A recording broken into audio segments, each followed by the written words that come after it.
The Canadian Agri-Food Policy Institute is driving bold policy solutions for a resilient Canadian agri-food system and building a stronger future for Canadian agriculture. Visit capi-icpa.com to discover how.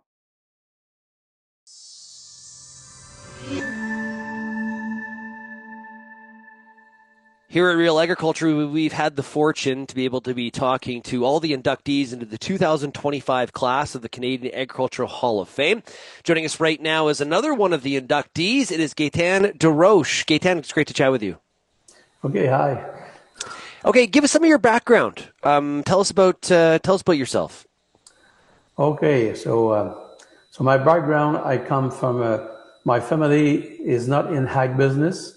Is mostly in the business in petroleum business.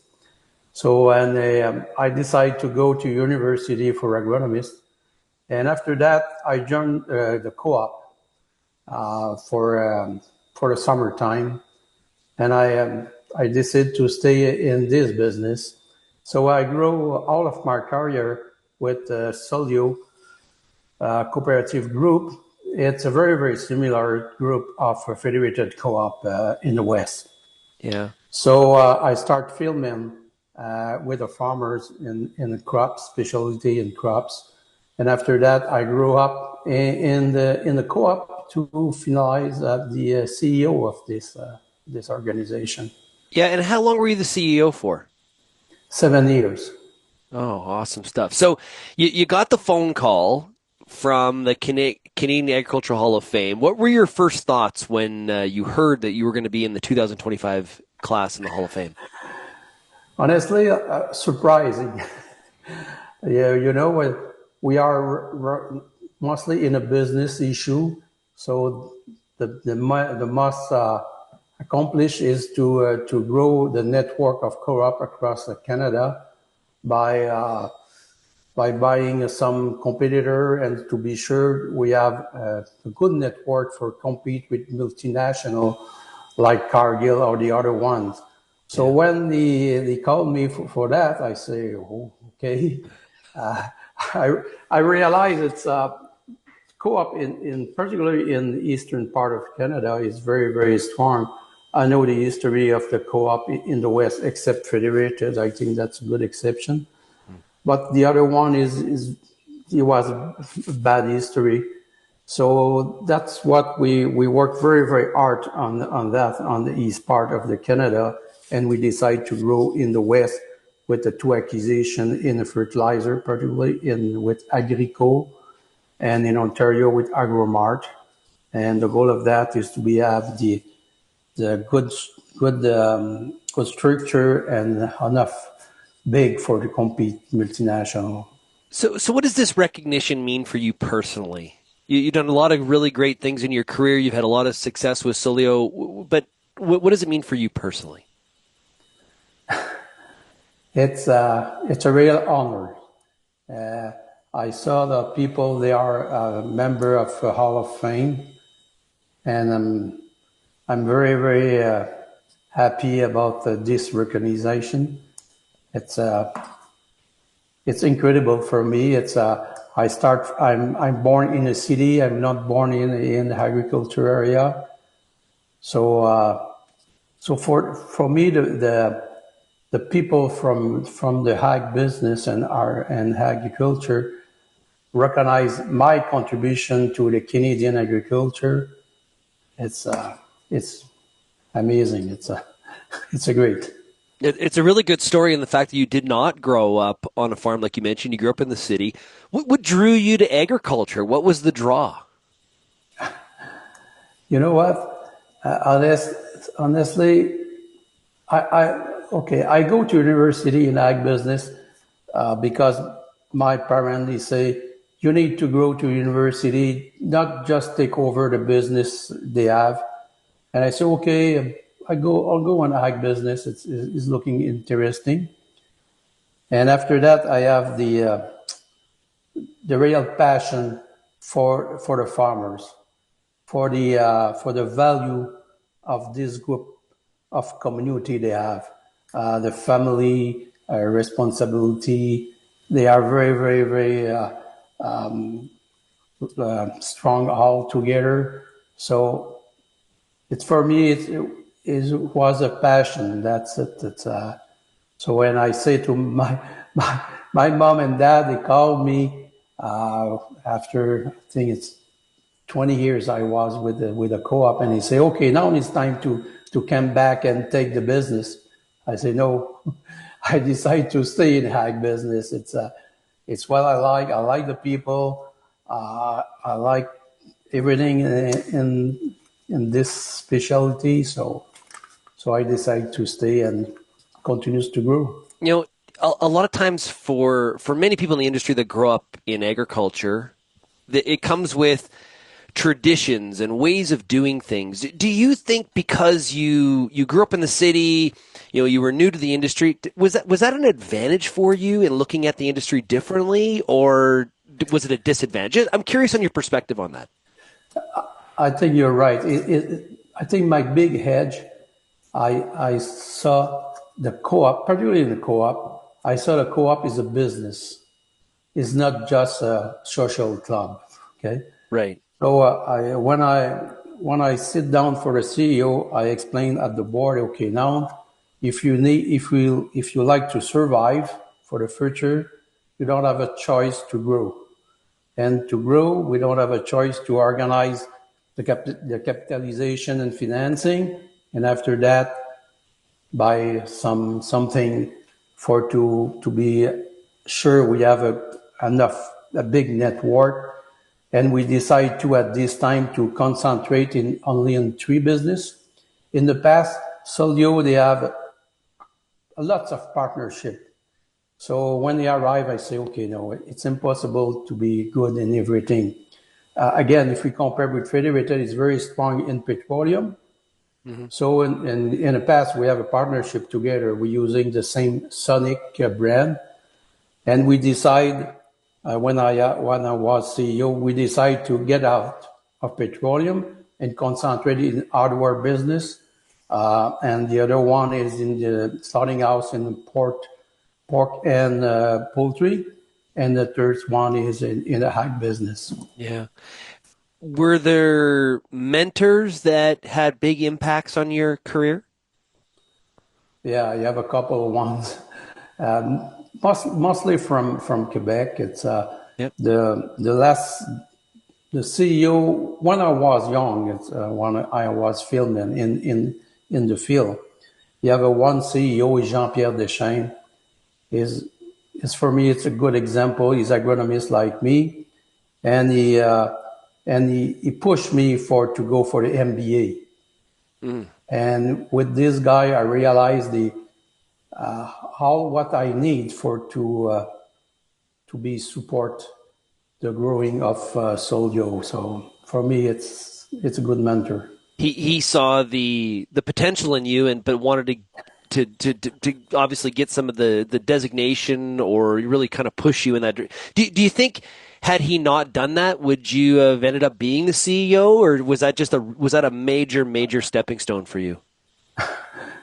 It's a major step because it's when I start filming, I'm from a city, so I'm not very easy with the tractor, with the corn, with the oats and sugar beets, because in the past we grew sugar beets in Quebec in 1980.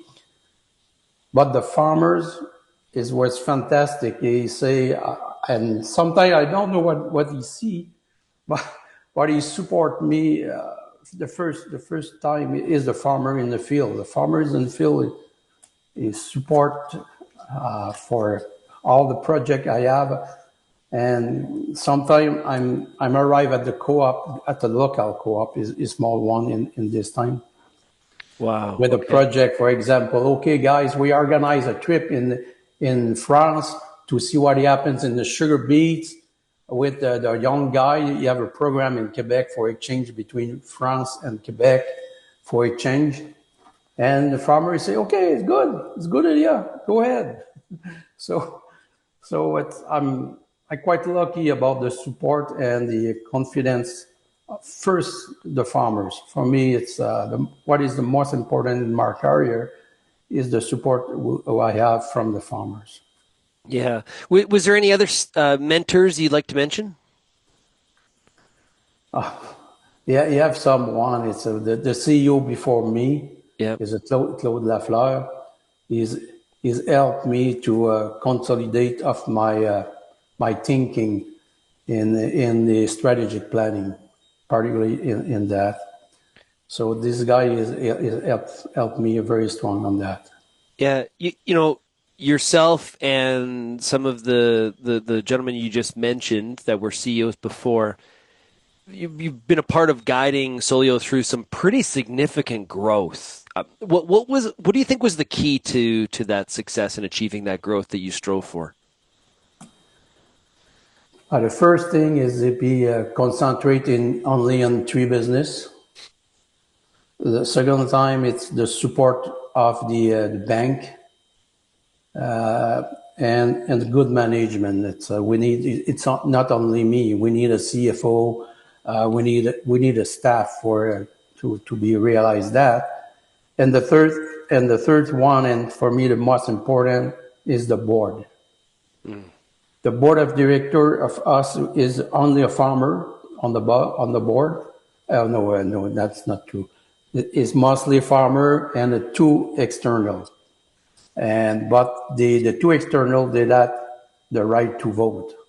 It's only that for support the board in a decision.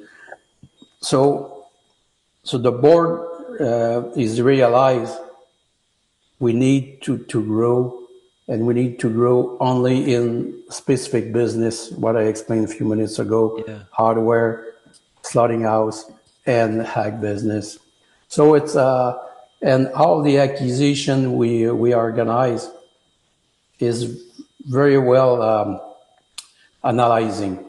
For example, we need a good return on investment. We don't buy for buying. It's for us is not enough. And we need a synergy, of course, to create value. So I think that's a mix of everything. It's the timing. It was very, very important at this time. Don't remember in 1990, 2000 is a big space for consolidation in ag business. Yeah. So we have a choice to participate to that, or maybe the opposite, to be sold. Exactly what happened with some co-op in the West, and or if you think at Mountain Co-op, that's another one case, but that's a similar. Well, and leading a farmer-owned co-op, it kind of brings some unique challenges, like trying to balance the farmer member needs with trying to drive competitiveness and growth for the overall corporation. That can be a tough balance at times, in trying to check which hat everybody's wearing. I think what is the most important with a farmer is the honesty. Yeah. So if you say at the farmer, okay, we are a co-op. Of course, we need to have what do you say in English? It's you need what is the name? Patronage. Okay. Yep. Okay. The farmer need patronage in a co-op, but for us, it's very important to explain to the farmer, okay, you have a two choice. We give you a big patronage, and we don't have a good ratio to invest in the future, and we don't have enough big for follow you in your farm. Because in 1980, the farmers, mostly the dairy farmer, they have maybe 80 cows. Now, maybe 1,000. So the size of the farmer, they need investment, and we need the biggest support from the supplier. So we explained that to the farmers at the local farmers, and we say, okay, what we do, we go grow, invest in infrastructure and in network. That's give us enough stage for to compete with multinational. And the farmer, they accept that. And in the same time, we decide to consolidate the network in Quebec. Okay. When I arrived, you have 100 co-op, and now is 18.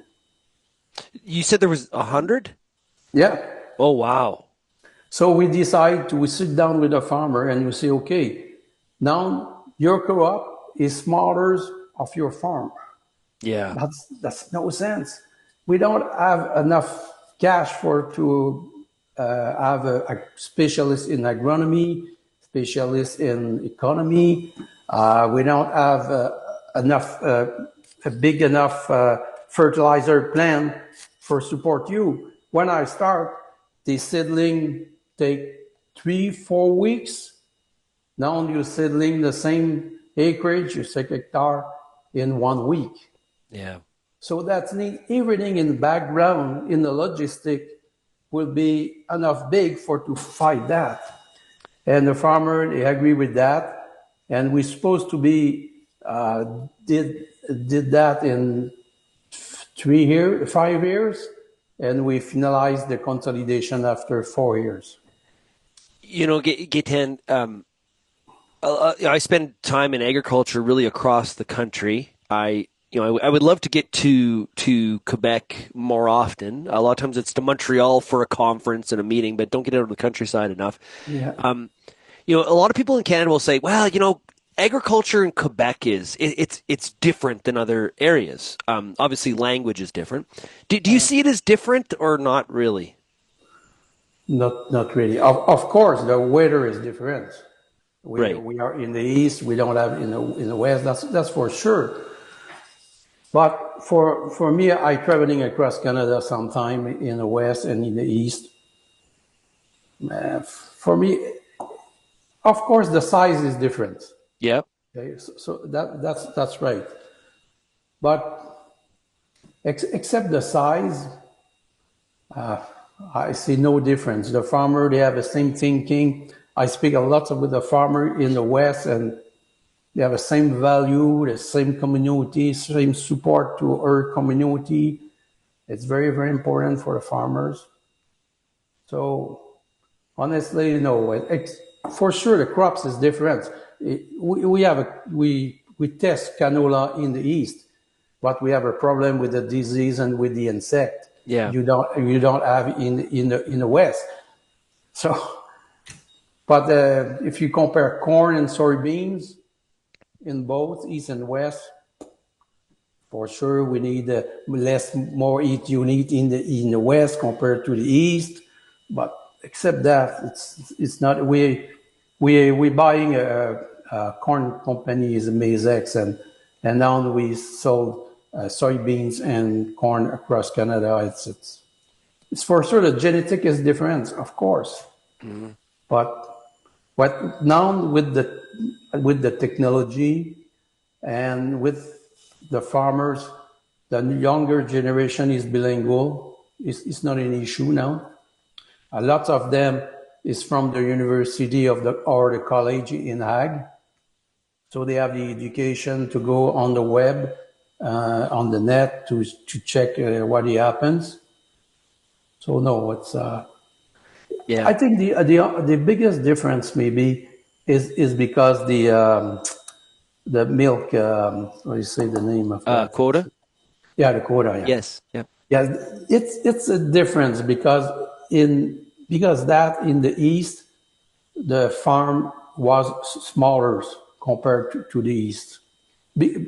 Only because of that, but now they changed that. They have a big consolidation. A farmer in a dairy now they use a free stabilization, a robot for the lactation. So I kind of agree with the farmer wakes up in the morning. I don't care where you are in Canada or the United States, Europe. They wake up in the morning. I got to plant my crop, got to grow my crop, harvest it, raise the livestock. There are unique challenges depending on the geography, but at the end of the day, agriculture is really, for the most part, pretty common across. We think about the differences more than we think about the similarities. I'll put it that way. Yeah, that's right. And for example, I have a cooperation mission in Bolivia. That's for sure. There is a big difference between the agriculture in Bolivia and here, because they don't have access to all the technology. But in North America, now every people they have access to the technology. So let's talk about the cooperative model. Obviously, it's something that you're pretty passionate about. Why do you think it's so important in today's agricultural economy?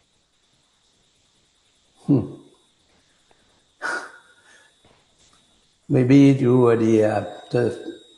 what is the place for the next generation? That's the biggest question mark, because the farm is bigger and bigger, and in the past it's easy. We transferred to the holder of the family, but now farm is too big. So how the new generation they be arrive to acquire the farm, will be a questioning for the future. Yeah, and there's growing barriers for people, young people, for young people in a family trying to take over the farm. Never mind, somebody like yourself grew up in the city, outside of the industry.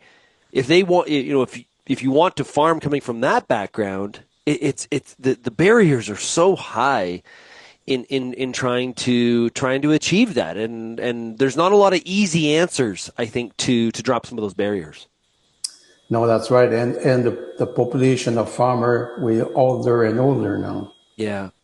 So it's I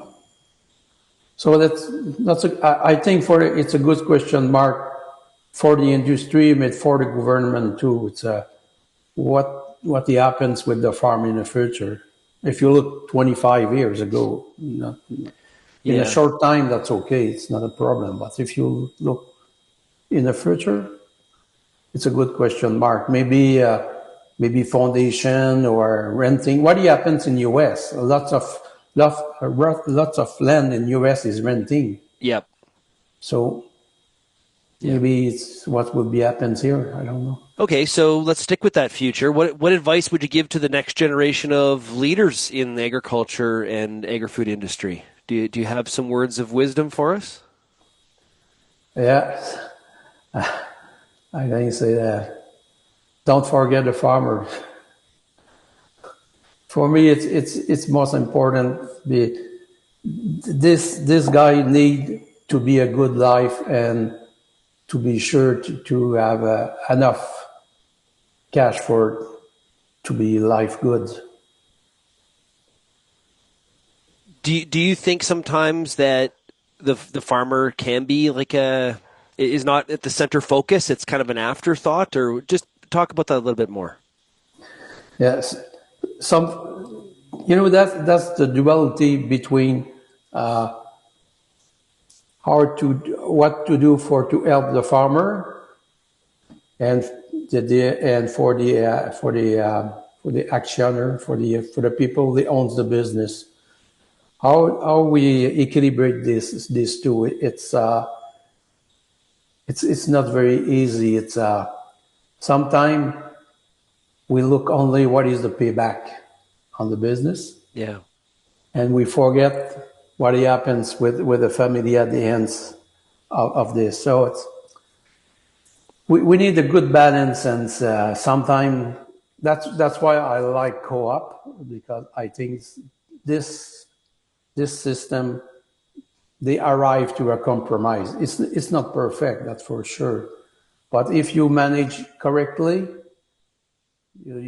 for example, I give to you one example. Is sometimes we invest on the big infrastructure for fertilizer.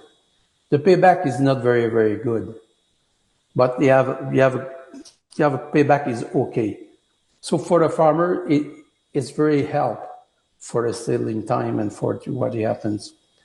But if at the opposite, if you ask me, what is kind of return investment you need on your hardware department, that's completely different. We need minimum 18% return on investment. Yeah. So that kind of compromise, we think, it's possible to arrive to help a farmer.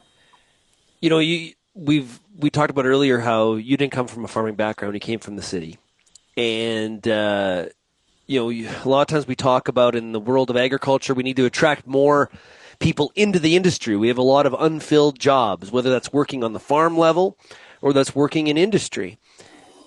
Are there different things that we can do to attract? You know, we can have more Gaétans in the future that are coming from, you know, the big city of Montreal and are going to, you know, end up in the Canadian Agricultural Hall of Fame, just like your story. How do we attract more people from outside the industry? It's a real good question. It's you know, in Quebec we have only one university for the ag business, and it's I spoke with the people who take care of this is doyen. I don't know the name in English, but the people, the heads of the university in ag business, and we have the same question. It's what is possible to do to attract more people for in ag business, and I think we need a more not really advertising, but more present in the all of the network, radio, maybe in the net or in something like that. We need to give back to agriculture the noblesse, the people recognize we need. During the pandemic, you know, during the COVID, Yeah.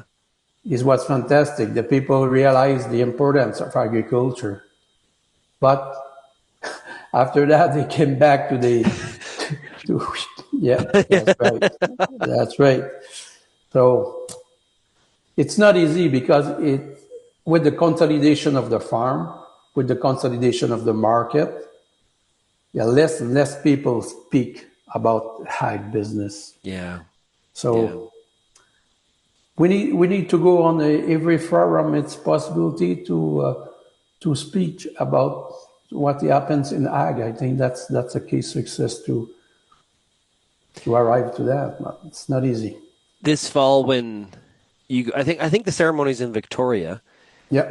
When you go to the ceremony in Victoria, you're gonna have some friends and some family, I'm sure, and people that had an impact on your career that'll probably be joining you. And being I've been to the ceremony before, and being surrounded by, you know, a lot of people have done a lot of great things in the world of Canadian agriculture. When they unveil your portrait, they always do a painting every year. What do you think is going to go through your mind?